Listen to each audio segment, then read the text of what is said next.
que haya total disposición para aprovechar lo que este curso virtual va a estar ofreciendo el día de hoy. Para esta ocasión, como tenemos nuestra primera sesión del curso, vamos a estar viendo lo relacionado en esta parte con la primera parte de su aprendizaje.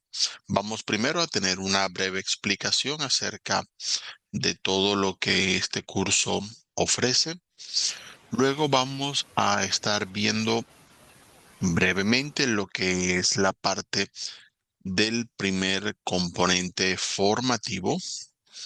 Luego de eso vamos a mirar lo que es la primera evidencia del curso, ya viendo precisamente cómo está organizada la parte del curso virtual, sus evidencias, sus calificaciones, para que ustedes sepan precisamente dónde y cómo iniciar su aprendizaje en este curso virtual. Entonces les voy a ir mostrando precisamente las distintas secciones que tenemos en el curso. Primeramente les recuerdo el nombre de nuestra plataforma, así como se ve en la parte superior izquierda, es Sayuna. Si necesitan entrar a este curso, pueden utilizar la dirección web directa, sayuna.sena.edu.co, o pueden entrar a través de Sena Sofía Plus, Betowa, que es el cambio que estamos haciendo de nombre para nuestra plataforma de cursos, recordando que además de los cursos de inglés, tenemos una oferta de aproximadamente 300 cursos virtuales en distintas áreas como finanzas, contabilidad, servicio al cliente. Tenemos una gran variedad de cursos que les invito a explorar para mirar cuáles son precisamente los que están más cercanos a sus preferencias, a lo que ustedes quieran aprender, además de las convocatorias que hay algunas veces en el año para cursos técnicos y tecnólogos virtuales. Entonces, en este caso, una vez ustedes ingresen al curso, van a tener la opción de manejar precisamente todas las opciones de acuerdo a las distintas secciones que tiene el curso. Sea desde la izquierda en la opción panel de navegación, donde ustedes van a ver las opciones, o sea desde el lado derecho, como lo ven aquí, también van a encontrar los mismos contenidos. Cuando lo necesiten, pueden ir primeramente a la opción calificaciones en el panel de navegación para que ustedes observen sus notas de las participaciones que tengan en lo calificable, y van a tener una retroalimentación, es decir, en aquellas evidencias donde ustedes participan enviando sus textos, documentos, enlaces, yo voy a estar dejando comentarios sobre su participación para ayudarle de esa manera a mejorar. Bien, en cuanto al curso como tal, cuando ya vayan ingresando, lo primero que van a encontrar aquí es la opción de anuncios. Al ustedes entrar a los anuncios, van a estar viendo las novedades del curso. De momento, pues tenemos únicamente lo relacionado con el inicio de este curso virtual. Aquí vamos a encontrar, por ejemplo, la información sobre la primera sesión en la que estamos en este momento, lo que es precisamente la apertura del curso. Todo va a estar allí explicado en esa parte. Así que allí van a tener un recordatorio acerca de cómo va avanzando el curso para que ustedes puedan ir observándolo. En la parte de información general vamos a tener aquí, primeramente, el diseño curricular. Es un documento donde ustedes van a encontrar desde una parte pedagógica, información sobre cómo está organizado el curso, qué temáticas, qué objetivos se tienen, para que ustedes estén enterados en ese caso. En información del programa, vamos a verlo brevemente. Tenemos un documento que nos va a explicar precisamente sobre lo que es este nivel. Va a indicar en específico cómo es la presentación del curso, qué objetivos se tienen precisamente, una justificación acerca de dónde salen los contenidos de este curso, lo cual, bueno, está encaminado dentro del marco común europeo de referencia para las lenguas, dentro de lo que son los niveles A1 y A2, para que tengan en cuenta precisamente esta clase de contenidos y explica un poco sobre lo que es la estrategia de los cursos virtuales, lo que es la explicación sobre precisamente trabajar en entornos virtuales, el uso de nuevas tecnologías. Allí van a tener la posibilidad de mirar precisamente cómo se organiza. También van a encontrar un enlace a la biblioteca Sena para aquellos que deseen conocer más sobre la información que tiene disponible el SENA en los centros de formación que estén más cerca a ustedes. Recuerden que el SENA tiene presencia en todos los departamentos del país y pues no solamente en inglés, sino en muchas áreas de conocimiento, ustedes van a encontrar los distintos recursos que el SENA ofrece.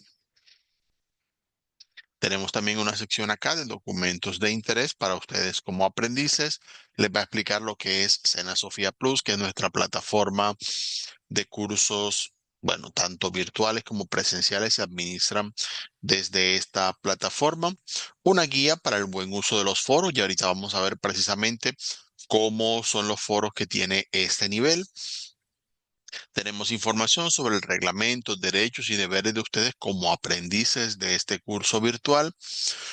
Un enlace es un video breve donde ustedes pueden ver, una vez aprobado el curso, cómo pueden descargar su certificado y también un manual para ustedes como aprendices si de pronto desean mirar detalles más técnicos sobre lo que es el manejo de la plataforma en general.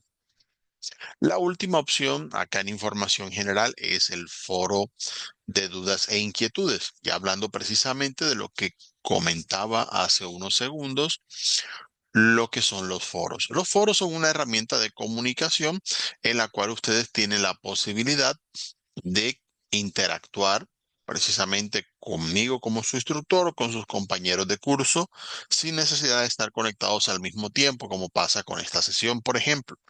En el caso del foro de dudas e inquietudes, como el nombre lo indica, si ustedes tienen una pregunta, alguna duda sobre algún contenido del curso, sobre algún material, cómo realizar alguna actividad o de pronto preguntas como tal sobre el idioma inglés, las puede realizar aquí y yo voy a estar pendiente. Normalmente entro todos los días de la semana.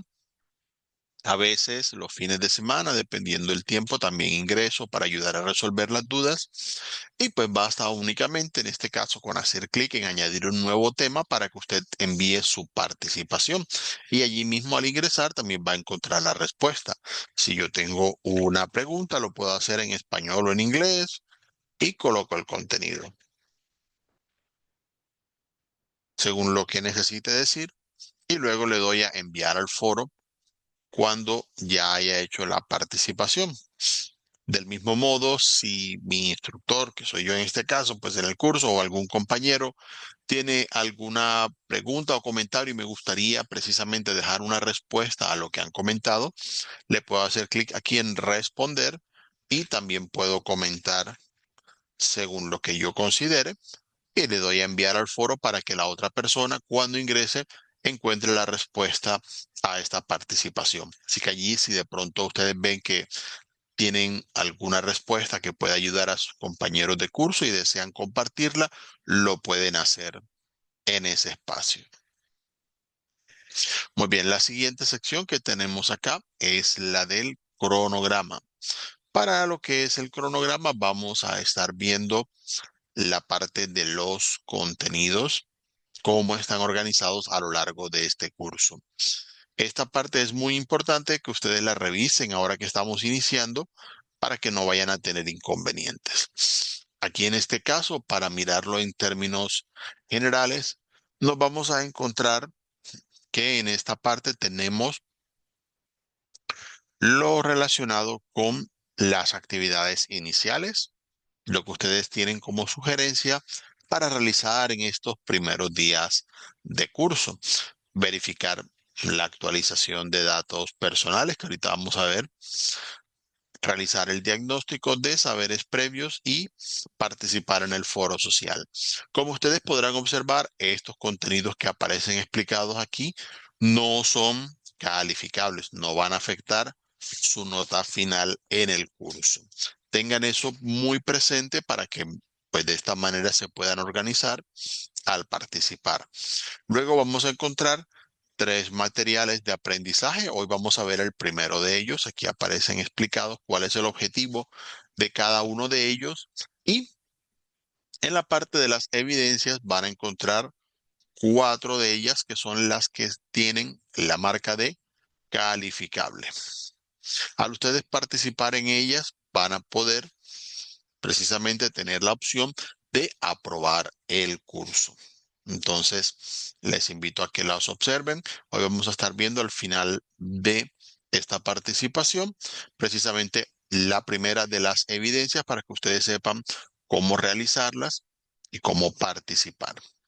Las fechas que aparecen aquí, eso sí, ténganlo en cuenta, aunque son fechas precisamente para cada una de las actividades de aprendizaje, debo decir que sabiendo que no todos tienen la misma disponibilidad durante el curso, están habilitadas actualmente todas las evidencias, todos los materiales del curso para que ustedes organicen sus tiempos.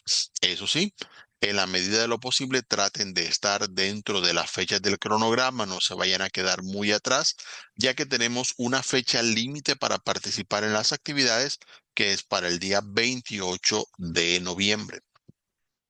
Luego de esa fecha, ya vamos a estar participando en lo que es la última retroalimentación, cierre de curso, así que es importante que ustedes tengan en cuenta la fecha límite que tiene el curso para que no vayan a pasar allí mayores inconvenientes al momento de participar y que de esa manera todo sea enviado a tiempo. eh, y ya estaríamos obviamente pendientes a esa parte. Además, aquí aparecen las fechas de momento sugeridas para lo que son las conferencias web, así como esta en la que estamos. Cada una de ellas pues va a estar relacionada con una de las actividades de aprendizaje. Pasamos aquí a lo que son las actividades iniciales. Ya vamos directamente a lo que ustedes realizan en el curso. Como decíamos hace un momento, las actividades iniciales tienen primero lo que es la actualización de datos personales. Va a ser un documento bastante breve en realidad que les va a explicar cómo revisar y actualizar sus datos. Recuerden que ustedes como estudiantes del curso virtual van a recibir una certificación del parte del SENA al aprobar, por lo cual es importante que ustedes revisen que su información de nombre, tipo de documento, sus datos estén correctos para asegurarnos de poder realizar la certificación de la manera adecuada para ustedes. En el caso del foro social, parecido al foro que vimos anteriormente, es una herramienta de participación para que ustedes puedan precisamente interactuar con sus compañeros de curso, pueden presentarse. El foro social es precisamente para eso, conocerse. Allí pueden explicar quiénes son ustedes, pueden comentar precisamente si lo desean en la participación de alguno de sus compañeros para que se vayan conociendo, intercambiando información durante el desarrollo del curso. Y por último tenemos acá el diagnóstico de saberes previos. Como ya vimos, no es calificable, no se preocupen. Este diagnóstico es simplemente una pequeña prueba en la cual verificamos el perfil de nuestros estudiantes en cada uno de los niveles que tenemos y pues de esa forma vamos obteniendo información que nos ayuda a mejorar el contenido de los cursos virtuales. Luego de esto, la siguiente sección, como dice el nombre, es la guía de aprendizaje. En este caso, la guía de aprendizaje es la que va a tener todos los contenidos que ustedes van a aprender durante el curso virtual. Así que esta sección la vamos a tener muy en cuenta. Tiene tres partes. La primera es la guía como tal, luego los componentes formativos y luego aparecen las evidencias. Entonces, de esa forma va a estar organizado. En el caso de la guía de aprendizaje, les recomiendo siempre tenerla en cuenta, leerla, seguirla, ya que además de la presentación y objetivos del curso, también nos vamos a encontrar que en este caso nos va a dar una explicación acerca de cada una de las evidencias que vamos a participar en el curso. De hecho, aquí aparecen todas explicadas. Ahorita vamos a volver en un rato a este documento para ir mirando esa parte del contenido. También aparecen explicados cuáles son los temas que ustedes van a estar viendo a lo largo del nivel.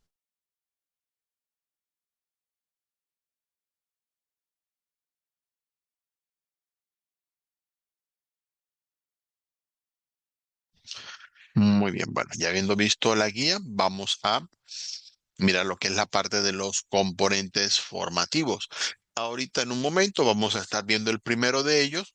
Básicamente, cada componente formativo va a tener los nuevos temas, vocabulario que ustedes van a ir aprendiendo y las evidencias les van a permitir enviar precisamente sus participaciones en el curso. Antes de pasar a ello, les recuerdo la última sección que aparece aquí en el curso es la de sesiones en línea. En el caso de sesiones en línea, aquí van a tener los enlaces a cada una de las sesiones para cuando vayan a ingresar el día que ya estén habilitadas. Y también van a encontrar al final una sección de grabaciones. Si no logran entrar a una sesión o no logran verla completa o necesitan repasar lo que anteriormente se ha visto en alguna de las sesiones, este es el espacio donde ustedes van a encontrar las grabaciones una vez ya las pueda subir. Ahorita más tarde, cuando termine la sesión, voy subiendo los contenidos y pues de esa manera allí lo van a encontrar. Entonces, a tener en cuenta esa parte al participar en este caso. Bueno, ya habiendo tenido la posibilidad de mirar precisamente esta parte de los contenidos, vamos al primer componente formativo.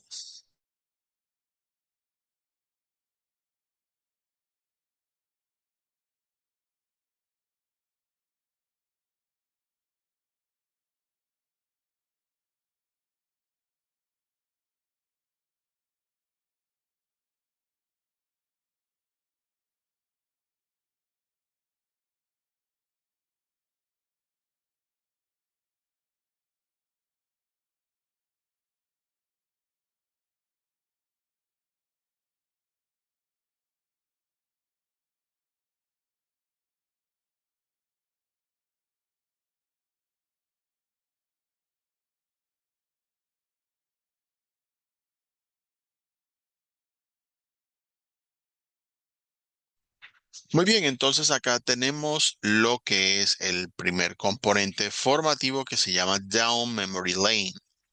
En él vamos a estar haciendo precisamente una profundización de los temas en tiempo presente, mirando cómo se realiza, tanto con el verbo to be como los demás verbos.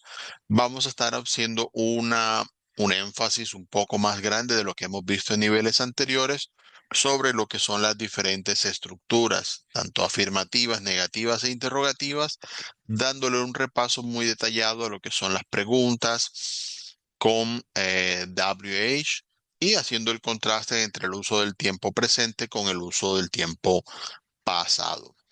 También vamos a tener un vocabulario sobre cómo hablar acerca de ciertos eventos o momentos históricos que pueden ser de relevancia. Al inicio de cada uno van a encontrar una breve introducción en la cual les va a dar un video que les va a explicar precisamente las temáticas que tenemos para ver en cada ocasión. Y al pasar a los contenidos ya directamente vamos a estar viendo lo que son las temáticas. Pues bien, para hablar precisamente de lo que es el Simple Past, siempre hago un poquito de recordatorio acerca de lo que hemos visto hasta el momento. Recordamos que para esta parte hemos hablado mucho de lo que son los tiempos presentes, recordando que al hablar de presente simple, veíamos precisamente que lo utilizamos para comentar sobre actividades que tienen una cierta frecuencia, que se repiten, que son válidos en todo momento, mientras que veíamos lo que es el presente continuo, donde hablábamos de actividades que se realizan justamente en el momento o en el periodo al que nos estamos haciendo referencia. De manera similar, vamos a encontrar en la parte del pasado, al hablar de cosas que ya sucedieron, vamos a encontrar tanto pasado simple como pasado continuo.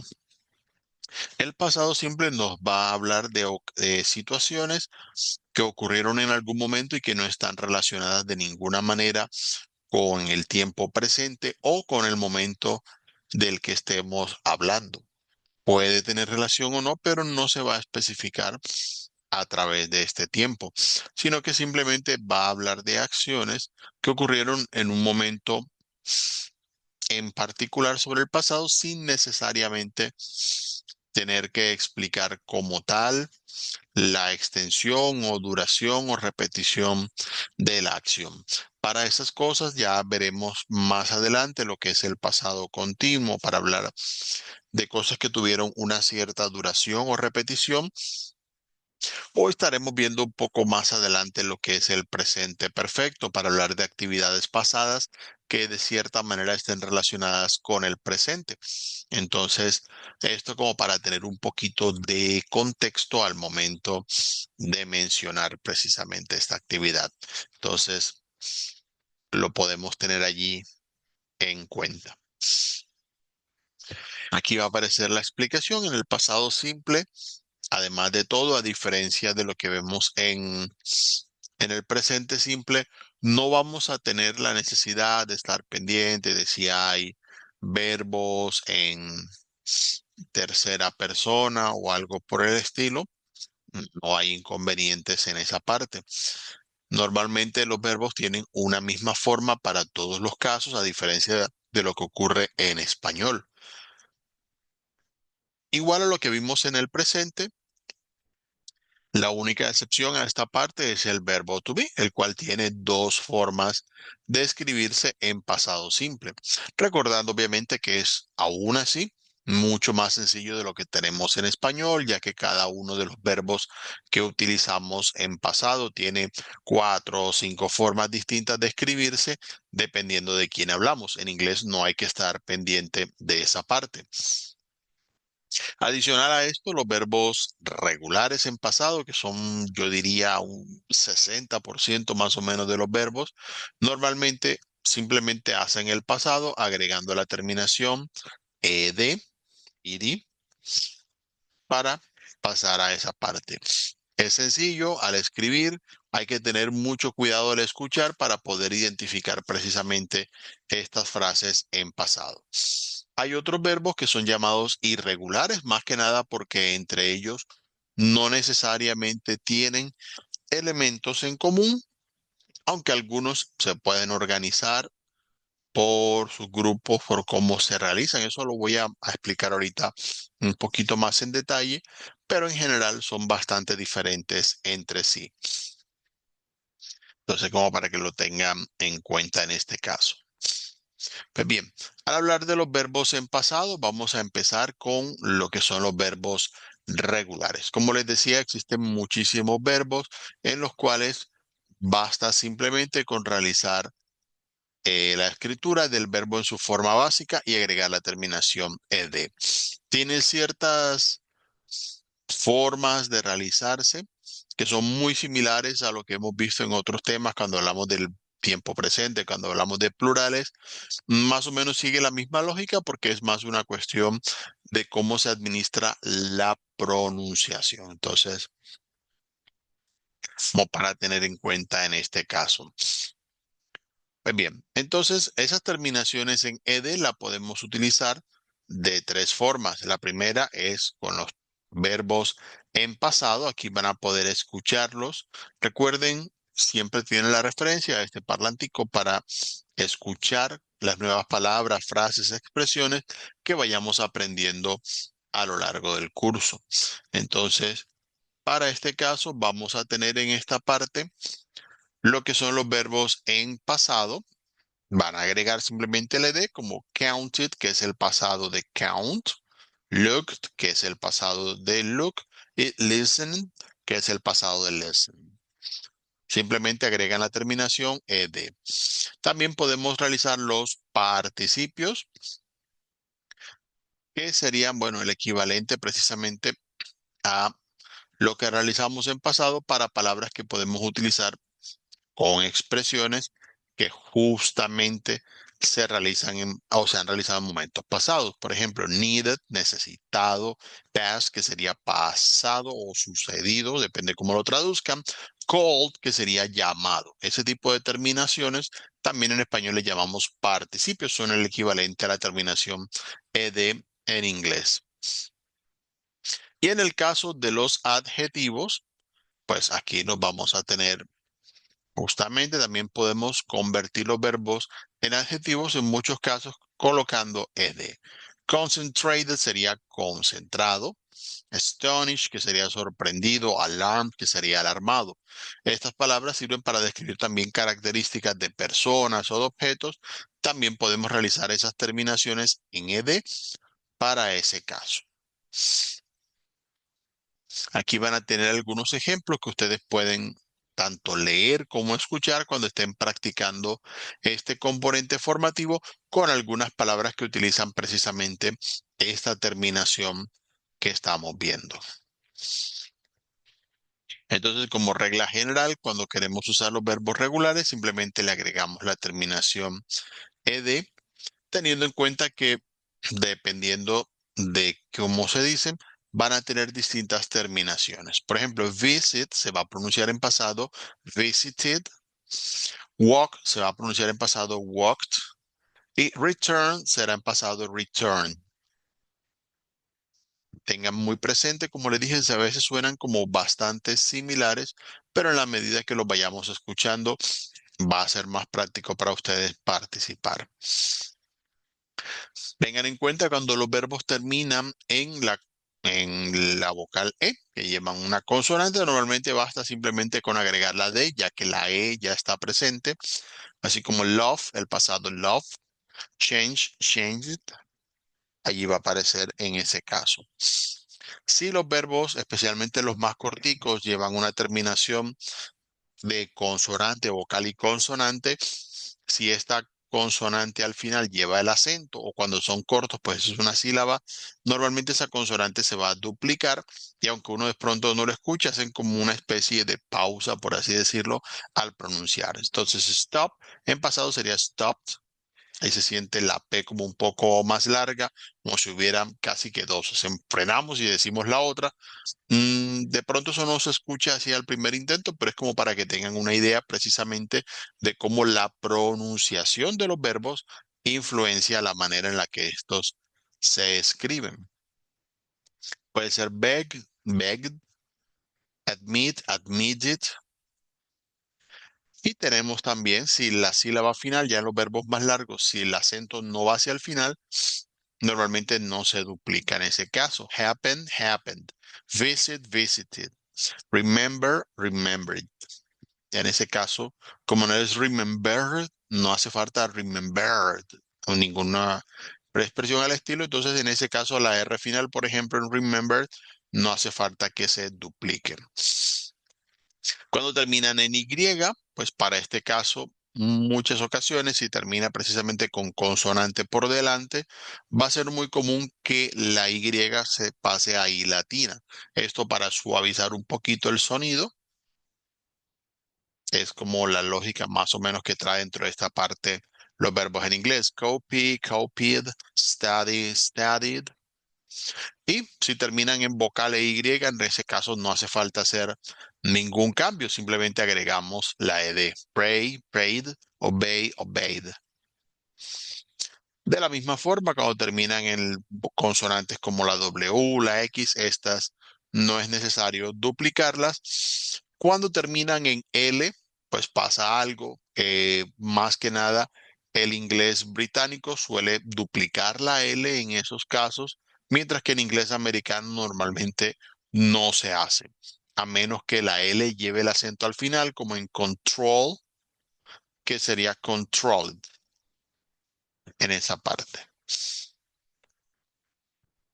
Y pues ya como lo habrán escuchado, precisamente con los verbos regulares, hay tres formas en las que se pueden pronunciar esas terminaciones ed. Normalmente si el verbo termina en t o en d, vamos a encontrar que suena id, como counted, needed, concentrated. Cuando la última consonante del verbo es fuerte, suena t. Looked, passed, astonished. En ese caso suena un poco más fuerte. Mientras que si la última consonante es más suave, suena de, como en listen, called, alarm. Entonces, ahí eso nos va a ayudar. Aquí tenemos, de hecho, precisamente para escuchar cada una de esas palabras y que ustedes vayan empezando a identificar esto. No necesariamente les va a salir al primer intento, pero que ustedes sepan precisamente cómo se realiza. Para más señas, aquí vamos a encontrar un video que nos va a hablar precisamente de la pronunciación. Ustedes lo practicarán cuando tengan la posibilidad. Allí va a aparecer todas las normas de pronunciación, ejemplos para cada uno de estos tipos de sonido. Sí les recomiendo bastante que lo practiquen cuando tengan la posibilidad. Y aquí van a tener una explicación detallada con cada tipo de sonido que puede haber al final de un verbo para que ustedes sepan cómo lo pueden decir en ese caso. Bueno, ya habiendo visto los verbos regulares, vamos a ver un poquito sobre lo que son los verbos irregulares. En este caso, como les decía, no siguen todos una misma organización, sino que tienen cada uno como una forma diferente de realizarse, aunque como van a ir viendo a medida que ustedes aprendan los verbos, van a encontrar que hay verbos que tienen similitudes, podríamos decirlo, coincidencias, tómenlo obviamente como sea más práctico para ustedes en cuanto a sus formas pasadas. Por ejemplo, una que siempre me llama la atención es los verbos que en pasado terminan en out. Por ejemplo, bring, que es traer, el pasado es brought. Comprar, que es buy, el pasado es both. Pelear o luchar, que es fight, el pasado es fought. Vamos a ver si tenemos otro aquí. Por ejemplo, pensar, que es think, el pasado es thought. Como verán, algunos verbos tienen como ciertas cosas en común entre ellos, aunque, bueno, habría como que mirarlos más en esa parte. Como les decía, algunos pues se los aprenden directamente, otros tratan de mirar como esas formas que hay en común. Igual aquí de estos verbos que pueden ver está como seleccionado, porque en inglés obviamente hay muchos verbos, aquí les van a aparecer los más comunes para que ustedes los practiquen en ese caso. Y aquí más abajito, luego de que ya ustedes tengan estos verbos, van a tener un documento en este espacio donde van a poder ver más de 600 verbos en inglés con sus terminaciones, precisamente tanto en pasado simple, que es lo que estamos viendo, como participio, que más adelante lo vamos a estar utilizando.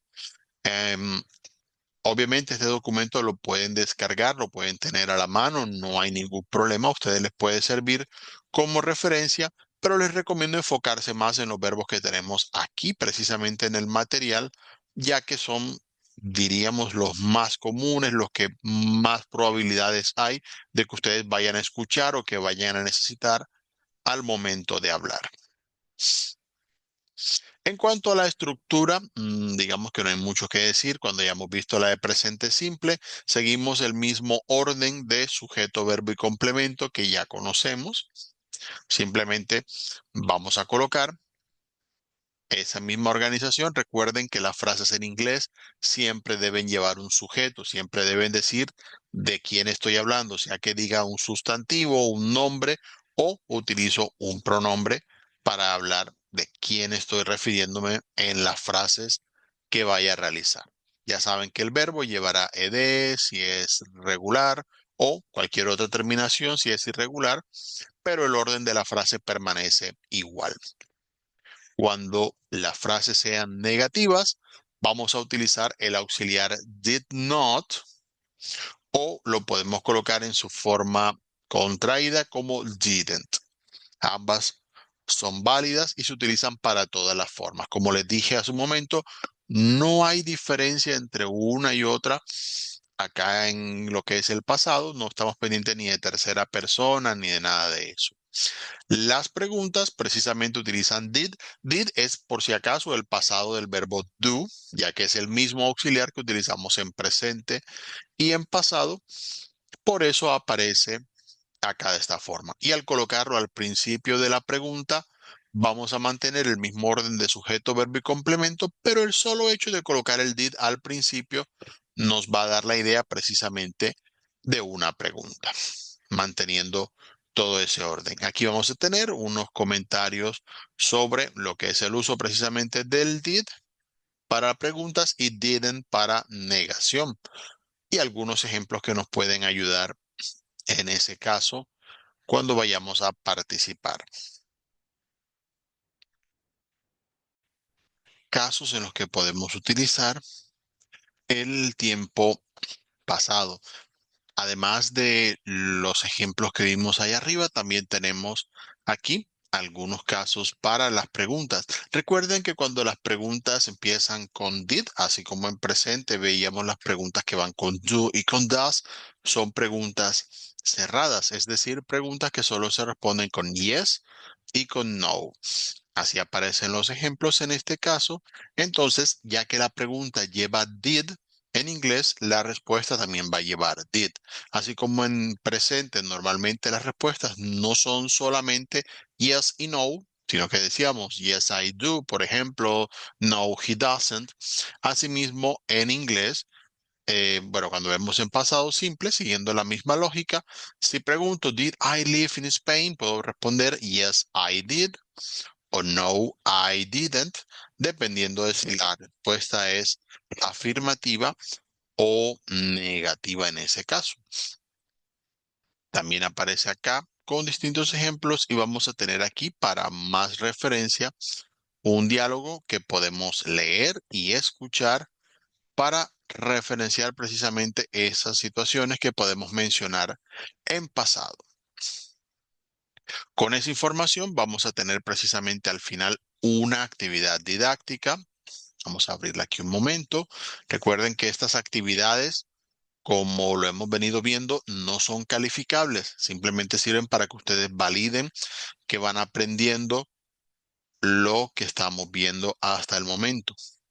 Entonces, de esa manera les invito a hacerlas muy a conciencia para que puedan participar en ellas, verificar bien si van aprendiendo o no, o si es necesario de pronto repasar algo más antes de pasar ya a la parte calificable. Para el caso de esta primera actividad didáctica, vamos a tener algunas frases y pues ustedes deben revisar más que nada la parte del pasado simple para mirar si las realizaron de la manera correcta o no. Si ustedes ven que la frase está mal realizada, colocan wrong. Si ven que está bien realizada, colocan right. Y luego abajo le dan a enviar para mm, verificar que todo haya quedado bien. Allí precisamente les va a explicar en ese caso si lo respondieron de la manera correcta o no. Y pues de esa forma ustedes van a poder ir avanzando en su aprendizaje. Bueno, ya habiendo terminado esta sección, vamos a tener lo que es la parte de las WH questions. Ya habíamos visto este tipo de preguntas anteriormente, solamente vamos a darle un repaso acá, lo que son con preguntas en pasado. Igual su organización, su estructura es exactamente la misma de la que ya vimos en su momento. La única diferencia es que en vez de utilizar los verbos en presente, los vamos a utilizar en pasado. Entonces recordamos que veíamos when, que significa cuándo, y se utiliza precisamente para situaciones de tiempo. Por ejemplo, when did you visit the Eiffel Tower? ¿Cuándo visitaste la Torre Eiffel? Y pues la respuesta será algún momento en particular. Where, para decir dónde, para hablar de lugares, ubicaciones. Oh, where did Albert Einstein die? Por poner un ejemplo en este caso. Podemos utilizar what, que traduce qué, a veces traduce cuál, dependiendo del tipo de pregunta que tengamos en ese caso. Oh, what did you do on Bonfire Night? ¿Qué hiciste en la noche de las hogueras? Que es una celebración. Ahorita vamos a ver un poquito sobre eso. What time, si hablamos de tiempo y específicamente queremos hablar de la hora, allí vamos a tener ese comentario. Bueno. Oh, what time did John F. Kennedy get shot? ¿A qué hora le dispararon, por ejemplo, a John F. Kennedy? Uno de los eventos, digamos, más referenciados en países de habla inglesa. Podemos preguntar what for, como preguntar para qué, con qué propósito, objetivo se tiene algo. Oh, what did William Shakespeare write Hamlet for? ¿Para qué escribió Hamlet? Bueno, y ahí tendría un motivo, una causa que de pronto estemos preguntando en ese caso. Tenemos which, que es cuál, cuando queremos preguntar cuál de las opciones. Por ejemplo, which countries did Germany occupy? Bueno, en su momento, en la guerra, ¿qué países ocupó Alemania? De las opciones que había cercanas a ellos, ¿cuáles fueron los que ocupó? Allí podemos responder de acuerdo a la información que tengamos. Este tipo de preguntas únicamente no acepta respuesta como yes o no, pero de resto podemos dar información. Podemos preguntar who para preguntar quién. Ahí preguntamos sobre personas directamente. Who was Robin Hood, por ejemplo? Uno de los personajes más conocidos en la historia de lo que es Gran Bretaña. Whom, que no es muy común escucharlo, pero a veces lo referimos en ciertas frases, que significaría a quién. Oh, whom did you see on the anniversary of 9/11? ¿A quién viste en ese aniversario del 11 de septiembre? Bueno, allí se responde con una persona a la cual se le realizó la acción. Whose se utiliza cuando queremos preguntar de quién es algo. Oh, whose camera did you use to take that photo of Queen Elizabeth? ¿De quién era esa cámara que usaste? Entonces, whose es para responder la pertenencia, propiedad o relación que tiene algo. How, que significa cómo, en general para preguntar precisamente la forma, el motivo o condición que se da para algo. Oh, how did you learn about D-Day? Bueno, ¿cómo aprendiste sobre el día de? Ya ahí sí, a tener en cuenta en ese caso. Con how se pueden hacer distintas preguntas. Por ejemplo, how long para preguntar qué tan largo es algo. O también con tiempo, how long, cuánto o qué tan largo duró algún evento. How wide para preguntar qué tan ancho es. How old para preguntar por la edad, que literalmente en inglés siempre utilizamos old para la edad. Bueno, hablamos de algo tan viejo, pero en ese caso siempre se pregunta de esa forma.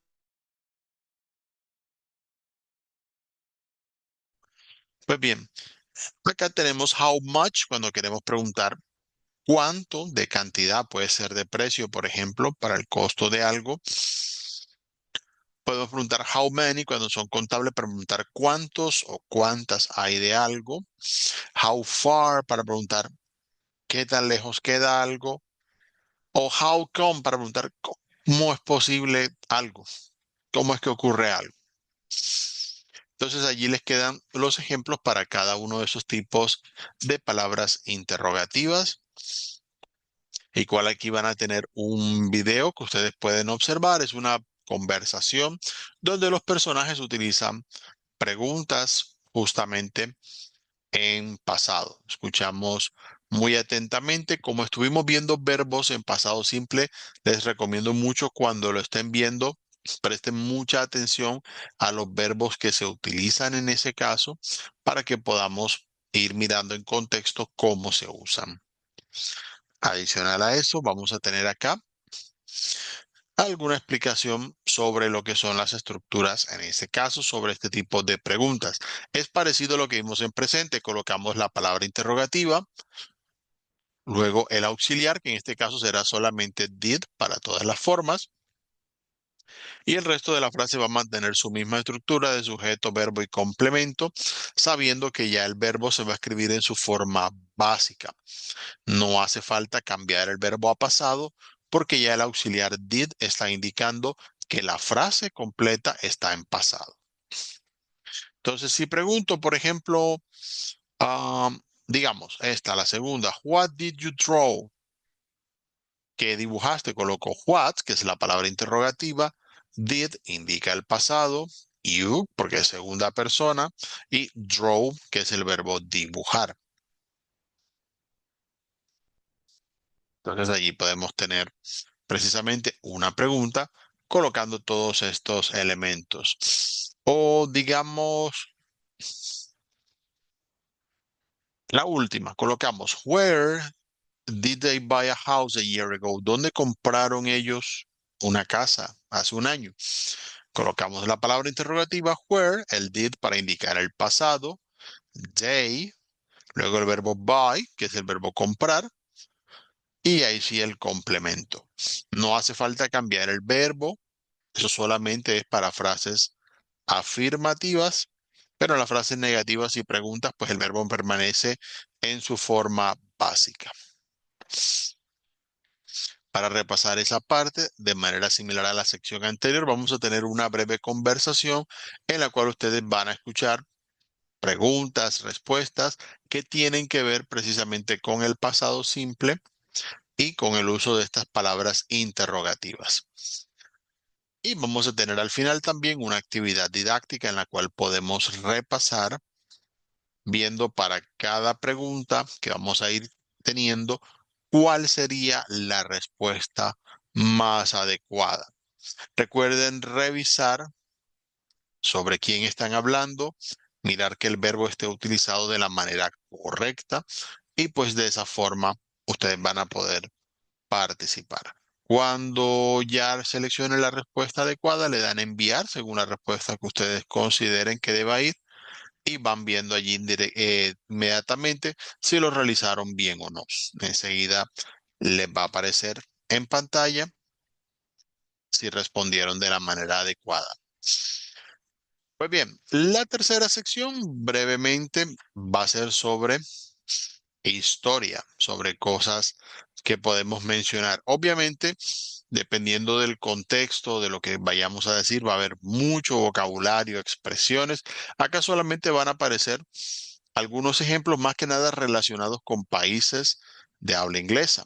Aparecen personajes, por ejemplo, como John F. Kennedy, un presidente de Estados Unidos que lamentablemente fue asesinado durante su mandato. Tenemos a King Arthur, el rey Arturo, de quien, bueno, se mencionan muchas cosas acerca de su origen. Hay una gran mezcla entre realidades y mitos alrededor de esta persona. Similar ocurre con Robin Hood. Tenemos The Fountain of Youth, la fuente de la juventud es una leyenda muy mezclada con el inicio de lo que fue la colonización española en este continente y su ubicación, de acuerdo a lo que se decía en su momento, estaría en lo que hoy en día es Florida. Bigfoot, también llamado Sasquatch, el pie grande, que es toda una leyenda en Norteamérica. Sleepy Hollow, el jinete sin cabeza. Tenemos a personajes como Albert Einstein, que aunque no nació en un país de habla inglesa, pues bueno, se hizo muy conocido en Estados Unidos por sus teorías, su conocimiento sobre la ciencia. The Boogeyman, que sería el equivalente al coco, como decimos acá, el hombre del saco, tantos nombres que tiene, también existe en estos países. Queen Elizabeth, la reina Isabel, muy conocida, es uno de los personajes históricos quizá más famosos en esta parte. También tenemos a William Shakespeare, que es el escritor de habla inglesa más conocido de todos los tiempos. Y bueno, sus obras ayudaron muchísimo a definir lo que es el inglés, así como lo conocemos como idioma hoy en día. Ya que vemos de estos personajes, allí van a tener algunos ejemplos de frases sobre cómo los pueden presentar. Si de pronto ustedes más adelante van a hablar sobre otros personajes, pueden utilizar como referencia precisamente estos tipos de frases que tenemos allí, como para pensar precisamente al hablar de alguien, cómo podemos decir cuál es su importancia, cuál es su relevancia. Eso es algo a tener muy en cuenta en esta parte.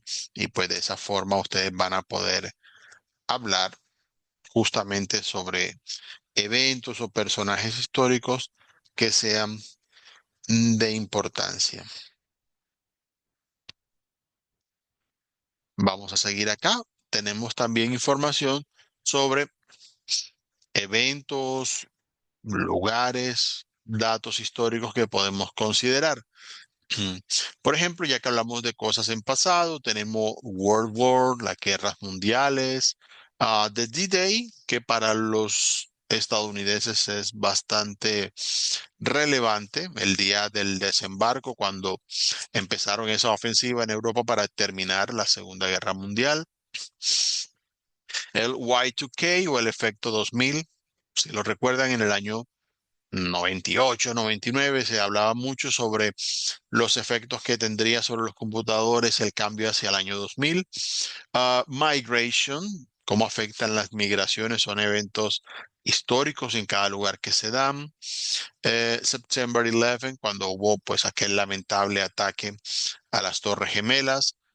Bonfire Night, que es la noche de las hogueras, es una celebración británica muy conocida, es un evento histórico de gran referencia. The Fall of Berlin Wall, la caída del muro de Berlín, fue algo mencionado a nivel internacional. The Moon Landing, la llegada a la luna.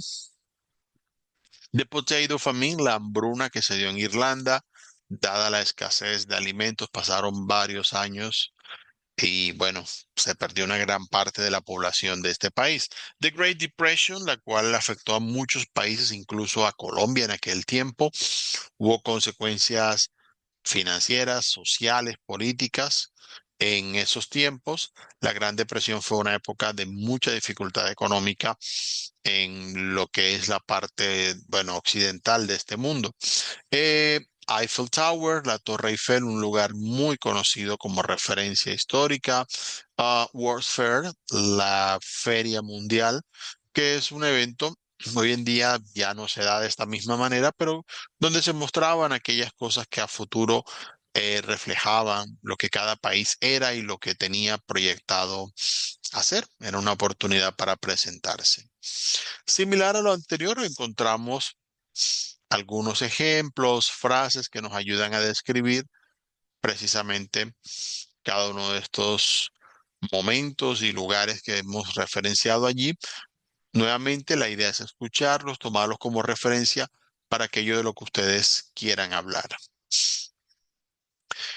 Vamos a tener al final, como ya hemos venido viendo en estas secciones, una conversación donde los personajes ponen en práctica el vocabulario que hemos venido aprendiendo y vamos a tener una última actividad didáctica en esta sección, la cual va a estar relacionada con la parte de la escucha. Aquí tenemos un audio, acá nos lo están señalando en el lado izquierdo. Vamos a poder escuchar precisamente todo este audio.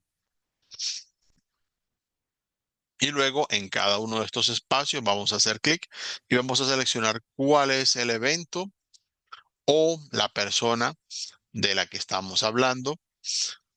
Y al final le damos clic a verificar para mirar si hemos completado el texto de la manera adecuada.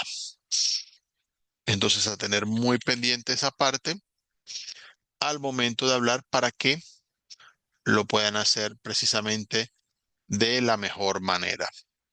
Luego de esto vamos a tener la posibilidad de observar, como ya vimos todo lo que fue la parte del componente formativo, vamos a pasar nuevamente a la parte principal del curso para mirar lo que es la evidencia. Una vez ustedes terminen de estudiar este primer componente formativo, que lo repasen, que ya estén totalmente claros sobre cómo se va a participar, pueden pasar a hacer la primera evidencia, que es la línea de tiempo sobre situaciones pasadas. Esta la van a hacer, pueden hacer un documento o si lo hacen en línea pueden compartir el enlace, dependiendo cómo necesiten ustedes realizarlo.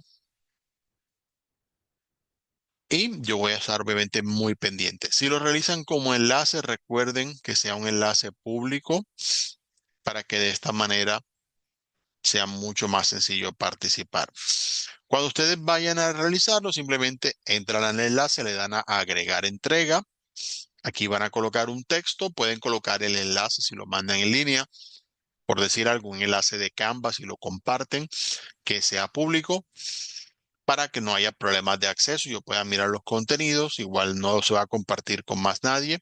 O si es un archivo, aquí van a tener la opción para enviar el archivo y le dan a guardar para asegurarse de que quede enviado. Bueno, para que ustedes sepan exactamente lo que se va a realizar, aquí en la guía de aprendizaje les va a aparecer una explicación al respecto. Para este caso, en la parte de lo que es la línea de tiempo, vamos a tener relacionado con todo lo que hemos visto en el componente formativo, vamos a estar haciendo una presentación en la cual vamos a narrar hechos importantes de su pasado. Los van a colocar en orden cronológico, pueden colocar fotos, dibujos de referencia que ustedes quieran colocar. Allí les van a dar la explicación. Hay algunos ejemplos o sugerencias que ustedes pueden utilizar. Lo pueden trabajar en línea en herramientas como Canva, Visme, dependiendo cómo lo necesiten, o hacerlo en su computador, en Word, por ejemplo. Hay la opción de realizar ciertos elementos interactivos para poder agregar la información. Lo que van a presentar en ese caso es con frases en pasado, cuáles momentos importantes ustedes destacarían sobre su vida, sea eventos de la vida de ustedes o cosas que ocurrieron durante su vida que ustedes recuerden mucho, ¿no? En tal año pasó esto aquí en Colombia o por fuera, o en ese año me ocurrió a mí esto o yo hice algo. Bueno, dependiendo cómo lo quieran decir, pero aplicando precisamente lo que acabamos de ver sobre el pasado simple para hablar de esos eventos que ocurrieron en pasado. Aquí van a tener algunas sugerencias de herramientas que les pueden servir. No son las únicas, ustedes pueden usar otras, pero estas de pronto les pueden servir para trabajar. La de mockups, por ejemplo, ayuda con, tiene un diseño que pueden utilizar para realizar una línea del tiempo y pues bueno, ya una vez terminada la pueden enviar a través del curso, ¿no? Para que lo tengan presente. En lo posible, utilicen el formato PDF, más fácil para visualizar. Obviamente, si utilizan otro, no pasa nada, tampoco es que les vaya a afectar su calificación, pero sí tengan en cuenta las recomendaciones que les da aquí la guía. Miren que aquí les van a aparecer sugerencias sobre qué información pueden exponer en ese caso, cómo lo pueden realizar. Tienen ejemplos, por ejemplo, de cómo se vería su evidencia. Y pues si tienen otro diseño, estilo o contenidos que quieran hacer, también hay la posibilidad en ese caso. Eso en cuanto a esta parte. Ya más adelante, en la medida que ustedes vayan avanzando, pues estaremos viendo más detalles en los distintos componentes formativos y también estaremos viendo las demás evidencias que se van desarrollando en el curso. Estén muy pendientes a las participaciones en ese caso y pues en general eso sería todo lo relacionado con este componente formativo que estamos viendo hoy.